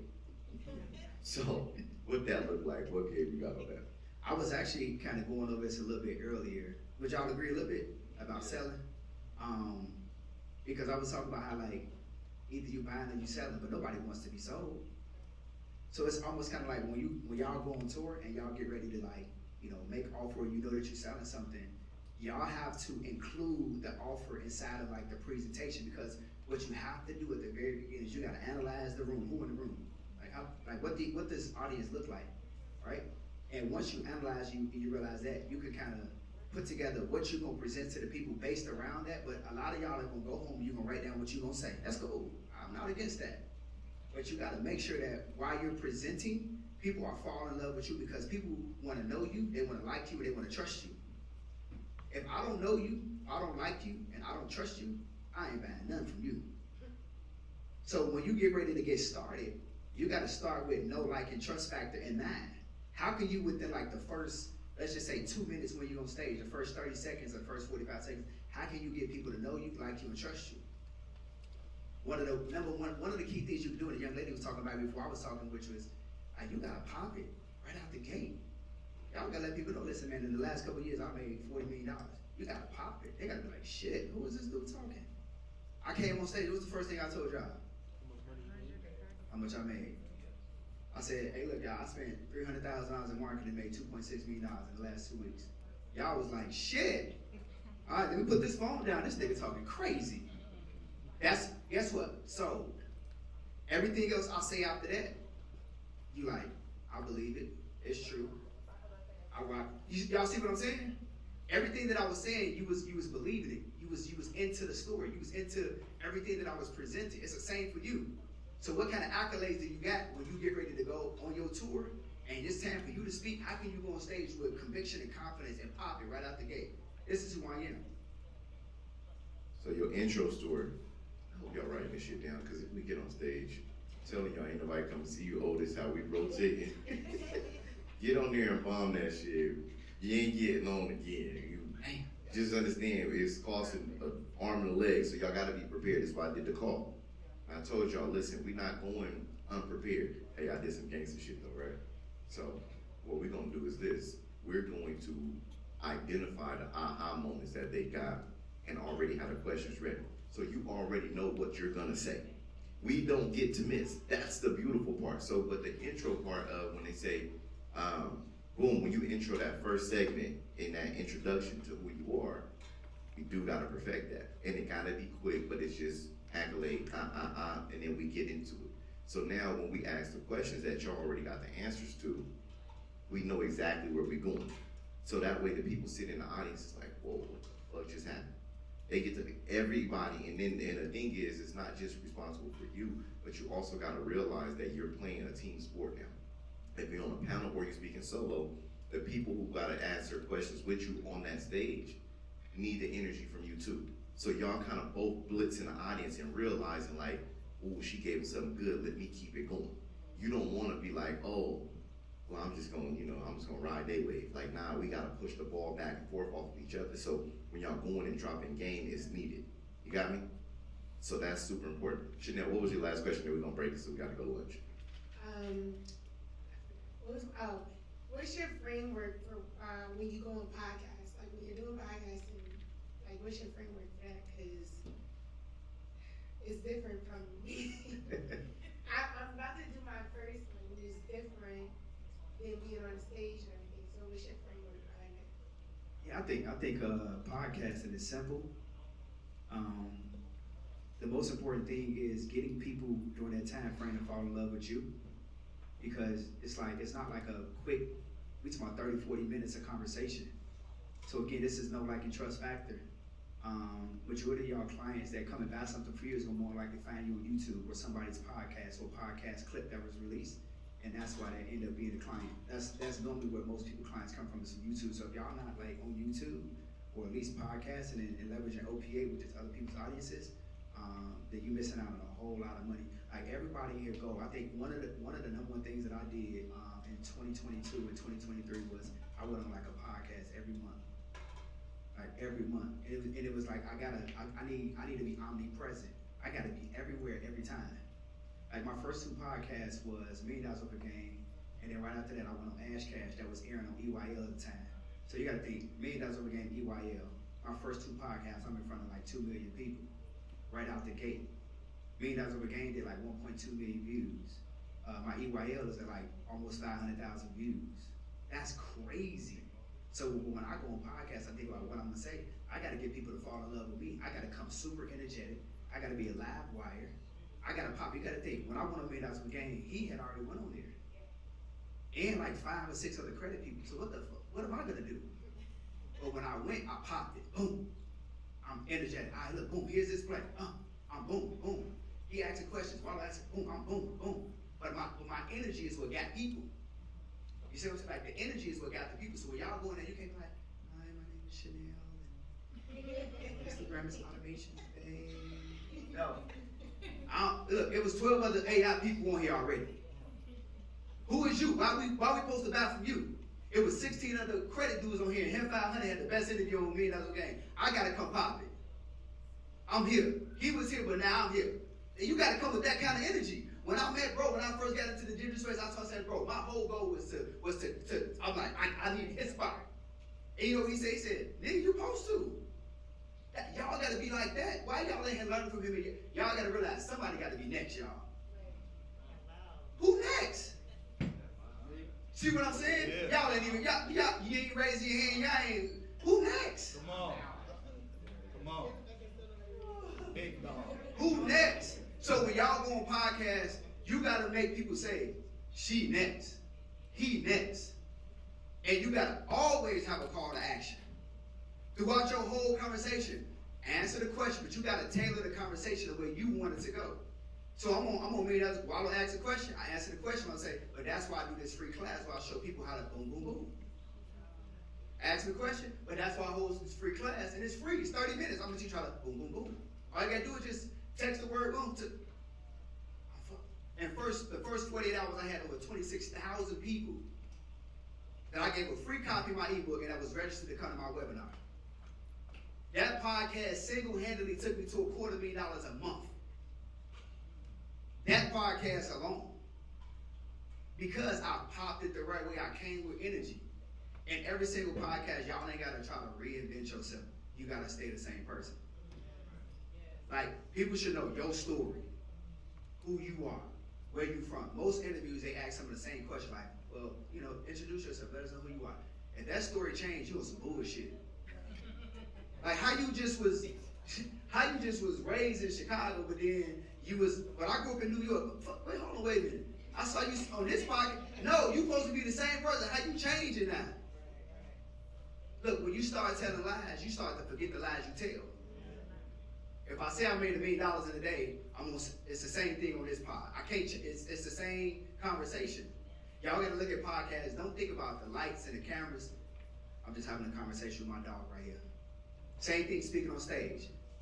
That gentleman right there, Vaughn, he just paid me to be in my program, right? So he with me today. He watching all this stuff happen. He said, damn, do you get nervous going on stage? No, why would I? I'm just having a conversation with my dog. Same thing, just like speaking. I'm just having a conversation with a few people that I barely know. Shit. So, what was the answer to your question that you just gave? Yeah, 'cause she was back there talking. You gotta come on. She was back there talking the whole time. I Yeah, you was. was listening to you, and you said when I go in there, I gotta pop my shit, and I gotta stay the same. Don't die, don't do no good. That was what I said at the beginning and the end. What about that? What's the answer to your question? I'm gonna tell y'all something. Y'all ask questions, we get in these environments, but sometimes you gotta learn how to fucking learn. And you gotta listen. You was talking, but what you was talking, you're not dialed in enough to hear what he said. So now I'm gonna ask you, what was it that the takeaways that he told you? Because he told you need to make sure you give out a text, you make sure you give out a course. But you're not telling me that. You gotta see, this is the things that y'all gotta write down. He told you what's the framework. When you go on here, you give shit away to collect leads. I got 26,000 leads off of it. Well, how the fuck do I collect leads? You should have a follow-up question to something. When somebody says something, I'm listening to them. Anytime I go in the environment, people start talking, I can hear it. A motherfucker told us, to sell a business, y'all, I'm gonna tell you the remedies. Sell a business that makes 1 to 3 million, you can get a 3x return. If it makes 3 to 5, you can get a 6x return. If it's making 5 to 7, you can get a 9x return. So instead of taking a business and making a $1 million business trying to grow to 9 million, you buy 3 of them.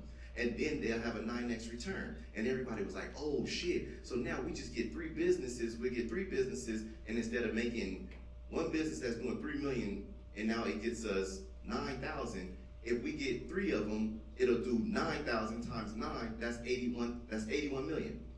God, that's the blueprint. And everybody was like, bro, that's it. We just gotta buy multiple business. I said, no the fuck it's not, nigga. Who the fuck buys the business, and what the fuck do it gotta look like to qualify to be purchased? That's the follow-up question. But motherfucker, take that framework when somebody say something, so when he answer your question, you should be able to look at it and go, okay, let me pay attention. Boom, boom, boom, I got it, but nah, well, what was the call to action? What did you say text? How did you get 26,000 leads? There should always be a follow-up if you really on your shit. Mm-hmm. So when I'm on shit, I'm like, nah, yesterday I just had a meeting with the dude. He's like, okay, look, these are the family offices, but we have to connect. Certain family offices love certain industries. And I said, so which ones is it that love like info products and things like that? He was like, it's this person, this person, and this person. He said, now we gotta go and look at how much of the profit that you are you top heavy on employees, these things that matter. How much you gotta pay the employees? It should be under 15% of X, Y, Z. Now I'm getting the real shit. Nigga, you gave me that on the stage, but fuck no. It's more in order for me to qualify and execute on it. So when you ask a question, you look at it and go, okay, I heard what you said, but in between everything you said, pop my shit. Gone. I got 26,000 leads. How? Okay, I got people, I gave away a free course. Got it. I did this. Got it. So now I'm listening to where now, how do I recoup? I got 26,000 leads. Okay, so now I'm making $250,000 a month. How the fuck you make $250,000 a month off of giving away a free fucking course? What did you do? So what did you do? You see what I'm saying? So you gotta be professional. Like niggas like us as professionals at learning. You hear this nigga say, I came in like I'll be next. You think that I don't know that? I be watching these niggas like, God damn, look, him answer me, I be like, shit, but I love it. And I say it like, look, nigga, you balling here, you're gonna ball. There is no hate. Cause it's not, oh, somebody gave something. Nigga, you see people working and doing shit. These niggas push the envelope to make you better. They push the envelope to make me better. We look at it, we look across the space and be like, look how dope we all look now. Instead of certain people like, oh, I'm just gonna rock like that. Nah, y'all niggas gotta wanna be better. But you look at it and go, okay, well, what's this framework? What does that look like? Now, how you make $250,000? I'm giving away a free course. He said, I want the answer. Now, so what we did was I had a key opt-in word. I was using mobile text alert. And at the time, it was a bad decision because they took my opt-in keyword, and you understand what I'm saying. So I got the leads that I got, but then they changed their whole format, so I stopped getting leads because I was getting leads for like a year straight off of that episode. But I had opt-in keyword. When they text in, I sent them to a funnel. So the funnel basically allowed them to come to the free class, and then I upsold them on digital products and services. So I was making money there. So I was making about $8,000-9,000 a day off of like my digital products and services. And now they was coming to a free webinar, and on the webinar I was selling my course at $14.97. Yeah. See, good and bad. You see, he said, shit changes. Y'all be thinking like everything, all systems break. I'll tell y'all what I did. Yep. I put everybody on community. My community still works. But guess what? This shit expensive as fuck. Man, you here with $7,000, $9,000 bill to text these motherfuckers now. So it's like, you really, so I went in, now you got systems, even like your video hosting, you'll start to learn platforms. I'm paying $7,500 a year to host my videos on Vimeo. Meanwhile, WAP don't charge me nothing to host my videos. See, you start to learn, like, and it don't matter at first when you running and gunning, but you'll start to learn softwares and systems. So even with the text opt-in, we was cooking people with the mobile text alert, and then it changed. Yep. And then you like, oh man, okay, but we still got data on our GHLs, we still got the data in our funnels and things like that, so it doesn't go anywhere. But you'll start to learn, like, the biggest thing you can ask somebody is what didn't work. Like, hey, what shit hurt you, or what was things that you regret about doing this, or what's your biggest mistakes that you made that you wish you didn't? If y'all, the goal is you have to learn how to learn. We don't, like, I'm gonna keep it a buck. There's certain shit that niggas won't tell him and Carter because they know how to learn and play. Neo is doing a deal with Carter right now for $250,000. And he's like, I'm not telling you nothing unless you give me this because I know what it's gonna make you. I don't have to question if you a dog and you gonna execute. I'm telling you I got the game. You want it. He like, and I'm sitting there watching, I'm laughing, and Carter just like, I'm finna figure it out, but I just don't want to keep this $250,000 like this. Can't we do something else in business? But we know how to learn. We go on Myron shit. We all in Myron program. I give you something that I learned. Active Campaign was charging me like $8,000 a year or some shit to use it, right? So I said, fuck that. And look, I don't care how much money I make. I'm trying to save some bread. Hey, get rid of that Active Campaign. We're gonna put all of this, the emails on GHL, but then the text message on GHL be slow. See, if y'all know mass texting, and y'all know like I know, even when you remove the little limit that they put on you, it's still slow. So we use GHL for emails, and then we still use mobile text for the text blast. Because if you text blasting 30, 40, 50,000 people in a day, even mobile text will take a little bit of time to get there, but it ain't as slow as GHL. So like he said, you gotta be learning. I think a lot of y'all, what y'all do is, y'all be working in y'all business, but y'all be eager to work on your business. You're not ready to work on your business yet. Like y'all be wanting to get out of the field. Like I'm still in the field. And I make the money that I make, but I'm still in the field because some things require my attention. Because if I can't teach my team what I need to do and how I need to do it, that's called the culture. If you let somebody else teach and do and navigate how they see fit, that's your culture. I want to make sure that the culture of my company stays the way that it's supposed to stay. So there are things that I got to learn to say, no, we're not going to do that. We're going to do this. So my short grade is ass. I'm like, why my short grade ain't what it normally be? Oh, well, you know, GHL, well, fuck GHL. Scratch that shit. Go back to mobile text. What is y'all doing? Like, y'all got to, like he said, y'all got to understand what's really going on in your business and navigate changes. Sometimes my team be like, here this nigga go again. Yeah, I'm changing it because this is what's going to make us the money. So you can be mad if you want to. But I know what's best for the needs of the business. That's based upon the needs of the people. I need the bodies in the room. Simple. So when he say learn, y'all got to know what y'all got to learn for real, for real. I think she had a question. Okay, so up from class, so I need to ask a question. Alright, so I was changing my offer because I can get people on the call.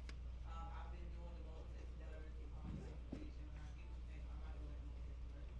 But one of the reasons I was changing my offer was because I Wait, realized that why are you going back to mobile text alerts? I'm going back to mobile text alerts because I realized when I was doing mobile text alerts, I was getting more people that showed up on the call, and then on GHL, they having all of these errors going on with my text, you know, and getting people out, and I thought it was just something in the system, but now hearing you say that, I'm like, okay, no, let me go back over there. But, I was changing my offer because I realized the people that I have, inside of my database are not who I was originally trying to target, which is beauty professionals.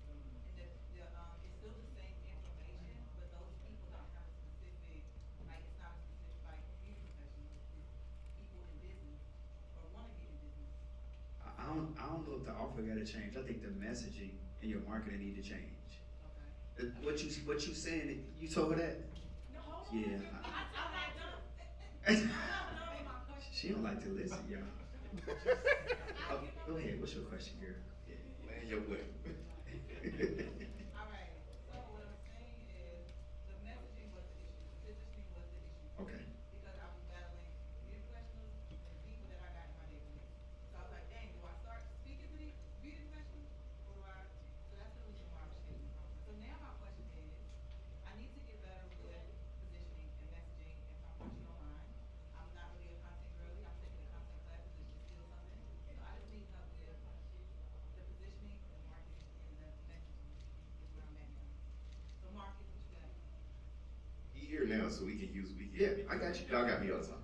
I think one thing that we have gone to use as content creators is like whatever you like having issues with, go ask chat. Okay. Ask chat. Like, hey, listen, here's the people that I got, but here's the people that I want. What should my messaging inside of my marketing be to target the correct people? And like give me content that I can create. Let's just say, thank you. That's like 45 to 60 seconds or less that will engage the people. And it's going to spit out the answer. And if you look at the answer and it makes sense, you be like, and you have an aha moment, then I would just say like try it, test it, and run it. But the reality, I don't think that you need to change your offer. I think that you created your offer with the right intentions in mind. I just think that if you change the messaging, then you will get in front of the right people that is meant for the offer. Yeah, I think the offer is probably good. And I don't know your offer, but I think that you got good intentions. I don't think you want to sell some bullshit. So I just think that the messages probably need to change, and you just need to ask chat or whatever other AI, because I mean that's what they're good for. Yeah. This is going to everybody, because we're gonna wrap on this. 100% right. It's you speak to what you have experienced. I understand when we're talking to entrepreneurs and X, Y, and Z, but you're a beauty professional entrepreneur. So when you speak to beauty professionals, you already have a natural connection. You genuinely speak to them from your soul. I went from doing credit. Reason you don't see me talk credit and shit no more, because it's not genuine. I don't do it no more. I don't give a fuck about it. I don't know. You know what I'm saying? Like I'm not relevant in that space. You tell people how to get a empty roll of seats and this, that, and the third. My nigga, I'm not getting on a plane and sitting in the back with an empty roll or not. I'm sitting in the front. And if I do sit in the back, I still ain't got time to be fucking around at this point in my life. I'm just not there. I'm not looking and going, oh man, this is how we do, and helping people with their credit every day, so I have to figure out how to get results. So I gotta know what's relevant when it comes to deleting things off of a credit report. I'm not there no more. At this point in my business, I went past that and I had to learn how to market my business. And when I had to start learning how to market my business, I now focused and became a marketer. So now my business is marketing and influence and understanding that. Social media. So that's where my main focus goes. Do you see how my offer had to switch? Because I can't talk to y'all about that no more. I be sitting there reading my old slides and I'm like, damn, I forgot about this stuff. I be watching people's presentations and be like, damn, I forgot about that. I love watching Tyrell speak. I'm like, God damn. But damn, I don't want, I see people so fired up in the chat, but I'll be like, yep, I'm not saying that shit no more though. I don't want to. Because I don't provide the service. So when you create your offer and you create your message, and just realize when you speak to something that you do, that's how you gonna win. Oh, I'm gonna go out here and this is what the people want. They don't give a damn about, it's not about what the people want. I don't give a damn what people want. I'm gonna teach you about marketing. I'm gonna teach you about advertising. I'm gonna teach you about this, because this is what I do. Now, I'm going to make people buy my shit from how I position, how I sell it. If everybody doesn't buy it, I don't care. So, and to your thing is that you are a beauty professional. Your daily life will coincide with beauty professionals. When you can't get on your story and be like, oh yeah, listen, I'm over here at all these conferences every single day learning about business, and I'm only working on growing and scaling and buying and selling businesses. No, that'll be a lie. Because every day, you somewhere around a beauty salon, somewhere, somehow, you fucking with some hair. Something. You over there with Bella. I guarantee you didn't touch some goddamn hair some way, somehow. You are in the beauty industry, so naturally, when you, on the daily, when you post your stories, where you at? You see what I'm saying? If you creating content and you crop your phone up, you not fenced to be making coffee. Or, oh yeah, you know what, here, just get ready with me, I'm a stay-at-home mom. That's not your life. So you gotta just know, like, and this is just for everybody, I'm specific for her, but when you're doing things, you're speaking to things that you naturally do. That's what makes it easy. Me talking about webinars and things like that, why? Because I naturally do it. It's just what I do all the time and master it. So that just make it easier. So y'all just gotta keep in mind, like sometimes we start looking at what people ask for. I don't give a fuck what people ask for. People right now saying, y'all should come to New York. Fuck you. Buy an event in New York and go put 500 people in that event place for me. I don't give a damn what you want about coming to New York. Bring your happy ass to Philly. I'm not finna sit there and coincide like, oh, this is what they're asking me for. That's one random motherfucker in the comments. People keep asking me for this, that. No, it wasn't. That was 2 people that said that shit. I'm not coincide. I'm not finna change my whole, hey yo, let me get all of these people to change flights. We're gonna add, cause you want us to come to New York and you ain't even bought nothing yet. People that ask for stuff be the ones who ain't bought nothing. You wanna change something, talk to your customers because that's gonna be your next sale. They're gonna tell you what you need, but they've already paid you. So now that tells you what the next level that you need to offer is. They're the only people that matter. Or they asked for something, did they buy it? They paid you? Then you better listen to what the fuck they asking you for because they telling you what they need next. And if you don't give it to them, somebody else will give it to them. That's the reality. I heard Dion say, yo, we just spent 300,000, made 2 million. I guarantee you taught this nigga he'll sell your ass something right now. Himself, no sales team, no book a call. Send me a wire right now. Send me a wire right now. Send it right now and I'll do this. It was 2.6. 2.6 from 3. And the nigga still will take your 10 right now. Hell yeah. But and when I say that, says that sometimes y'all be like, oh yeah, I'm not sending everything off or push things off. You gotta be hungry. You gotta be a shark. You can't leave nothing on the table. So once you create your offer, it's not creating an offer looking at it like, oh, I'm creating an offer that's good. I'm creating an offer, so I created it. Now I'm just going to get everybody, just want to get the money. I'm just selling this. I don't want to be stuck here, keep creating this. Now I'm trying to get the money. I'm spending more time marketing, selling my shit that I've already created. Now I'm just trying to figure out and entice you to buy my shit. And every opportunity I get, I'm gonna sell you my shit. Sometimes it's stuck on the offer, and it's like you never gonna go get the money because you stuck trying to figure out what I want to sell. Can I get them a hack that they haven't realized that you've done? Do y'all realize why this room was created? He made a pivotal shift in his business, going from credit repair and doing credit repair to teaching business and marketing strategies. Like, he used to be the credit person, same for me. I made a pivotal shift in my business. So he created this room off of saying, if you want to be like me, come get in this room. So what y'all gotta realize is that in your business, instead of you always providing somebody a service and doing credit repair, doing funding, or whatever you do, you gotta start teaching who you are and what you do and how you made the money. If she runs a webinar, why don't she teach her beauty profession? Why don't she have another next level to her program to teach beauty professionals how to run webinars and ads and digital products? See what I'm saying? Everybody wanna be us. How do they become us? Everybody ain't a client just to, let's just say, pay for credit repair, pay for funding, or pay for your beauty products and services. Like, you gotta give them something where they can become you. The word says be fruitful and multiply. So when is the last time have you thought about putting together a program that will multiply who you are? Like, you know what I'm saying? Like, my programs ain't about credit repair no more. I got my mentees that teach that, so you could get that when you pay me, but that's my lower level. So I got I got freshman, sophomore, junior, senior level programs. And my freshman year level, I got a mentee that teaches the fundamentals of credit. Right? You see what I'm saying? Same thing with sophomore year. I got a couple mentees that teach live how to repair your credit and how to run a credit repair and funding. That's that low level shit. I'm not even part of none of that. The high level shit is when we start at junior level, where you get into digital products, webinars. That senior level is where you get the lifetime access, where you gonna learn how to run challenges. You see what I'm saying? So it's levels to it. Ascension will handle your retention. People will come to you or they will stay with you.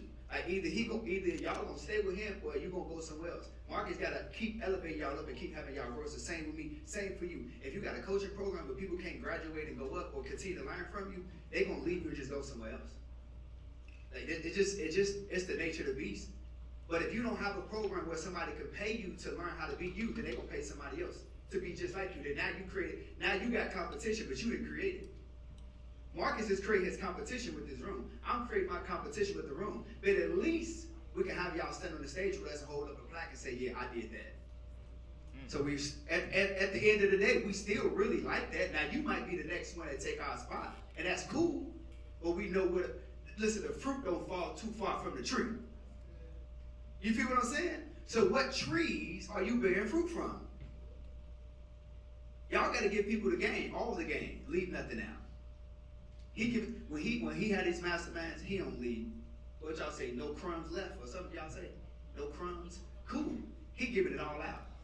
Same with me, giving it all out. And like he said, we play ball together. I remember when he texted me, he said, man, when the last time I played ball on your home course? I said, shit, my next event, you got it.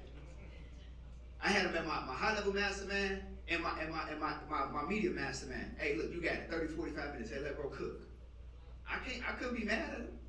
Then guess what? He had this event, he hit me. I'm in Mexico. Hey bro, can you pull up and speak? Yeah, I'll be back. I can pull up and I can speak. We playing ball. That's another thing y'all gotta realize. Y'all gotta think, I made $20, $30 million running challenges over the last 3 years. Think about this, but every time I made some money, it was with somebody. In my same space. Me, Derek Smitty. Or somebody similar that complimented me. Get the bag, keep the bag. Credit, taxes, me and Carter. Then I did impact over income. Me, Darius. Pushman, Glow. I'm networking, I'm connecting with people, I'm running the play together. Many hands make the load light. Y'all trying to get all the money by yourself. Yo, you can only carry so much money, big dog. Get with somebody that compliments you well. But don't get in the bed with just anybody. But get with somebody that compliments you well. And y'all run the play together. Would you rather take an offer? Let's just say if I made an offer, 500 made an offer, but we made an offer together. Would you rather take the offer with us together? Yeah. For sure. For sure. So imagine you got with somebody that was running at the same pace that you did, Matt. They like, I'll spend the money on us, let's spend the money on us, let's put the other offer together. They get my offer, get your offer.